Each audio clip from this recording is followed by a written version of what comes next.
नमस्कार, मैं गरिमा विशाल। आज हम मिल रहे हैं, एक बहुत बड़ा चेंज होने वाला है 29 मार्च 2025 यानी 29 मार्च 2025 को एक बहुत बड़ा चेंज हो रहा है, जिसके तहत सैटर्न का राशि परिवर्तन, सैटर्न अपनी राशि चेंज कर रहा है। सैटर्न जा रहा है कुंभ राशि से मीन राशि में यानी पाइसेस में, जो कि देवगुरु बृहस्पति की साधारण राशि है और जल तत्वीय राशि है। वहाँ पर ये एंटर करेगा पूर्वाषाढ़ा नक्षत्र के चौथे चरण में। अब जो शनि का राशि परिवर्तन होता है, शनि का कोई भी चेंज बहुत बहुत ज़्यादा चेंज लाता है। वर्ल्ड में किसी की 7.5 ढैया कुछ भी है या नहीं है, पूरे वर्ल्ड में कुछ ना कुछ चेंजेस शनि ज़रूर लाता है। और उसी के दूसरे दिन चैत्र की नवरात्रि है, पहला दिन है, गुड़ी पड़वा है, तो आपका वर्ष भी आरंभ हो रहा है और शनि भी राशि परिवर्तन कर रहा है। अभी हम यहाँ बात कर रहे हैं मेष राशि यानी एरीज की। एरीज के लिए जो राशि परिवर्तन है ये 12th हाउस में हो रहा है। अब 12th हाउस में जब शनि जाते हैं तो खर्च बहुत बढ़ाते हैं, और जो मेष राशि वाले होते हैं वैसे भी थोड़े से इम्पेशेंट होते हैं, मेहनती बहुत होते हैं, जल्दबाज बहुत होते हैं। लेकिन अब ये आपकी 7.5 की पहली ढैया है, तो आपको थोड़ा पेशेंस भी सीखना पड़ेगा, आपको थोड़ी रिस्पॉन्सिबिलिटी भी सीखनी पड़ेगी, और थोड़ा आपको रेस्टलेस होने की जो आपकी आदत है उससे बचना पड़ेगा। अब यहाँ जब 12th हाउस में शनि आते हैं तो ये खर्च बढ़ाएंगे, क्योंकि 12th हाउस खर्च का भाव होता है। वहाँ से दृष्टि डालते हैं 2nd हाउस पे, तो आपकी वाणी पे आपको संयम रखना पड़ेगा, क्योंकि शनि थोड़ी वाणी कड़वी करवाते हैं, और अपने आसपास वाले, अपने स्पेशली अपने कुटुंब वाले यानी जो एक्सटेंडेड फैमिली होती है उससे आपके रिलेशनशिप थोड़े से ख़राब करवाते हैं। शनि आपको रोग रिपु ऋण से दृष्टि डाल के बचाएंगे तो, लेकिन पहले थोड़ी परेशानी देंगे, उसमें आपका खर्च करवाएंगे और उसके बाद आपको आपकी जीत दिलवाएंगे। तो मेरा सजेशन ये है कि आप अपने किसी भी तरह के रोग रिपु और ऋण से बच के रहें। आप उसमें एंटर ही नहीं करें कि कोई आपका शत्रु, कोई आपका दुश्मन बन पाए, तो आपको अपनी वाणी पे संयम रखना है। हाँ, आप ये क्योंकि शनि परिवर्तित हो रहा है तो आप में भी बहुत चेंजेस दिख रहे हैं। आपका यदि आप जॉब में हैं तो आपका ट्रांसफ़र होने के चांसेस लग रहे हैं, आपको घर से दूर जाने के चांसेस लग रहे हैं। हाँ, फैमिली वालों से, कुटुंब वालों से यदि आपका कोई झगड़ा हो तो उससे बेहतर है कि आप उनसे दूर चले जाएं। दूर जाने से रिश्ते अच्छे बने रहते हैं, तो ये चेंज भी आपके लिए बेटर होगा। हाँ, थोड़ा सा, क्योंकि ये ढैया की 7.5 की पहली ढैया है, तो आपको थोड़ा सा मेंटल टेंशन। अब जब शनि आते हैं, शनि क्योंकि खुद स्लो मूविंग प्लैनेट है, तो वो आपको भी थोड़ा सा स्लो मूविंग कर देते हैं, तो आपको आलस भर जाता है, आप लेथार्जिक फील करते हैं, और ये आपकी पर्सनैलिटी के जस्ट अपोजिट है कि आप लेथार्जिक फील करें, आप बहुत एनर्जेटिक है। तो आप अपनी एनर्जी बनाए रखें, लेकिन उस एनर्जी का रिस्पॉन्सिबिलिटी से यूज़ करें। यानी आपको थोड़ा पेशेंस रखना है, क्योंकि शनि आते हैं तो हर काम में डीले ज़रूर करवाते हैं। उस डीले को आपको डाइजेस्ट करना है, आपको हर काम होगा आपका, लेकिन थोड़ा थोड़ा डीले होगा।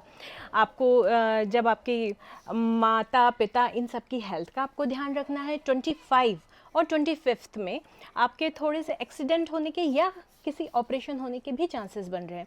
तो आपकी यदि कोई पुरानी बीमारी है तो आपको उसका बहुत ज़्यादा ख्याल रखना है। आपको लंग से रिलेटेड कोई प्रॉब्लम है तो आपको ज़्यादा ध्यान रखना है। आपका इम्यून सिस्टम भी थोड़ा सा मुझे वीक होता दिख रहा है, आपको अपने इम्यून सिस्टम का ख्याल रखना है। आपको यदि अब्रॉड जाने का आपका कोई प्लान है, हॉलीडे के लिए जाने का आपका कोई प्लान है, तो ये आपके लिए बहुत अच्छा टाइम है।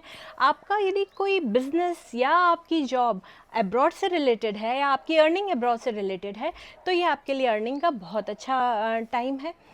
मतलब आपके जो प्रॉफिट्स हैं वो बहुत ज़्यादा बढ़ेंगे। आपका 26 में आपका जो पुराने किए हुए लैंड में या किसी भी लॉन्ग टर्म इन्वेस्टमेंट किया हुआ है आपका, तो 26 में आपको प्रॉफिट होते हुए मुझे दिखाई दे रहा है। आप कोई भी इन्वेस्टमेंट करें थोड़ा तो सोच समझ के ही करें, और कोई भी यदि इन्वेस्टमेंट कर ही रहे हैं तो उसके लिए आपको लॉन्ग टर्म इन्वेस्टमेंट करना है। शॉर्ट टर्म इन्वेस्टमेंट या बहुत शॉर्ट चीज़ कोई हो जाएगी ये और यहाँ से पैसा आ जाएगा, ऐसे किसी चक्कर में आपको नहीं पड़ना है, क्योंकि ये आपकी शनि की 7.5 की पहली ढैया है। तो अब यहाँ से आपकी थोड़ी सी एग्ज़ाम चालू हो रही है, तो उस एग्ज़ाम में आपको फर्स्ट क्लास पास करना है, तो आपको हनुमान जी की शरण में रहना है। आपको शनि देव के बीज मंत्र का जाप करना है, जो है शम शनिश्चराय नमः। आप वो हाथ जोड़ के आप शनि मंदिर जाइए, आप वहाँ तिल तेल और सरसों के तेल को चढ़ाइए, वहाँ दिया लगाइए। आप पीपल पेड़ के नीचे जाके सरसों का तेल का शनिवार को दिया लगाइए। और आप थोड़ा सा पेशेंस रखिए, और आपके मनी इनफ्लो में तो कोई प्रॉब्लम नहीं आने वाली है ज़्यादा, लेकिन आपको स्ट्रेस ज़रूर रहेगा।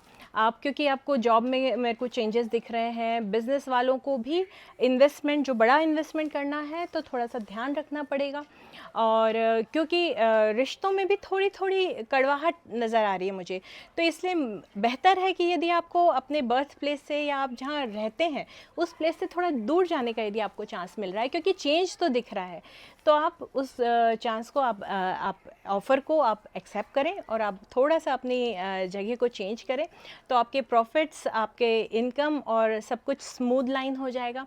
हाँ, यदि इस टाइम पे आपको यदि ज्योतिष सीखने की इच्छा है या आप ज्योतिष सीखते हैं, तो आपको किसी नई कोई गूढ़ विद्या आप बहुत जल्दी सीखेंगे, आपको उसमें इंटरेस्ट भी बहुत आएगा। और शनि जब भी आते हैं वो आपको सिखा के जाते हैं। शनि कर्म फलदाता है। यदि ये आपको सक्सेस भी अबंडेंस में देते हैं और पनिशमेंट भी अबंडेंस में देते हैं, डिपेंड करता है कि आप क्या कर रहे हैं। तो शनि सिखाने वाले प्लेनेट हैं, शनि सिखाने के लिए आते हैं। तो आप ये जो टाइम पीरियड आपका स्टार्ट हो रहा है, आप भले जॉब में हैं, आप स्टूडेंट हैं, आप जो भी हैं, आपको कुछ नया स्टार्ट करना है, आपको कुछ नया सीखना स्टार्ट करना है। शनि हमेशा सिखाने के लिए आते हैं, आप नया ज़रूर सीखें कुछ। स्टूडेंट्स के लिए यदि अब्रॉड में जाके पढ़ना चाह रहे हैं तो उनके लिए ये टाइम बहुत अच्छा है, उनको नई अपॉर्चुनिटी मिलेगी। अदरवाइज़ स्टूडेंट्स को कॉम्पिटिटिव एग्ज़ाम्स के लिए बड़ी कड़ी मेहनत करनी पड़ेगी। हाँ, आप यही कॉम्पिटिटिव एग्ज़ाम्स आपको अब्रॉड जाके पढ़ने के लिए आप दे रहे हैं, तो उसके लिए ये टाइम बहुत अच्छा है। यानी ये टाइम ऑल एंड ऑल आपके बर्थ प्लेस से दूर, और स्पेशली आप यदि आउट ऑफ कंट्री, आपके बर्थ कंट्री जो है उससे बाहर जाके आप कोई काम करना चाहते हैं, वो स्टडी हो, बिजनेस हो, जॉब हो, वहाँ के लिए टाइम आपका बहुत अच्छा है। और जब भी, क्योंकि आपकी ये 7.5 की पहली ढैया है, तो आप हर शनिवार, जो मैं आपको डिस्क्रिप्शन में भी दे दूँगी, और मैं आगे रील्स बना के भी आपको उपाय के अलग अलग वीडियोस बनाऊँगी, आप उसको भी जाएं, आप मेरे चैनल को सब्सक्राइब करें और फॉलो करें। और जो नीलांजनम समाभासम रविपुत्रम यमाग्रजम छाया मार्तंड संभूतम त्वम नमामि शनिश्चरम, आप शनिदेव को इस तरह से प्रणाम करें, शनि मंदिर जाएं, और सोमवार को और शनिवार को आप महादेव को काला तिल और कच्चा दूध चढ़ाएं, उनसे हाथ जोड़कर अपनी गलतियों की, कोई भी गलती से हो गई है तो उसकी क्षमा मांगे। और आप हनुमान चालीसा डेली बेसिस पे करें। हनुमान चालीसा आपको बहुत ज़्यादा सुरक्षित रखेगी, और आप पेशेंस रखें। आपका आने वाला, क्योंकि ये 2.5 साल का टाइम है, ये छोटा टाइम नहीं है। ये जो आपको मैंने प्रेडिक्शंस बताए हैं, आगे जैसे जैसे शनि नक्षत्र परिवर्तन करेंगे तब भी मैं आपको बताऊंगी।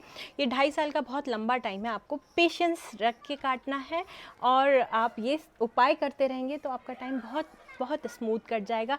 आप चैनल फॉलो करें, आपको टाइम बाय टाइम मैं अलर्ट करती रहूँगी। अभी पूर्वा भाद्रपद के जो चौथे चरण में, पहले, दूसरे, तीसरे और चौथे चरण वाले जिनका जन्म है, उन्हें बहुत ज़्यादा सुरक्षित रहने की आवश्यकता है।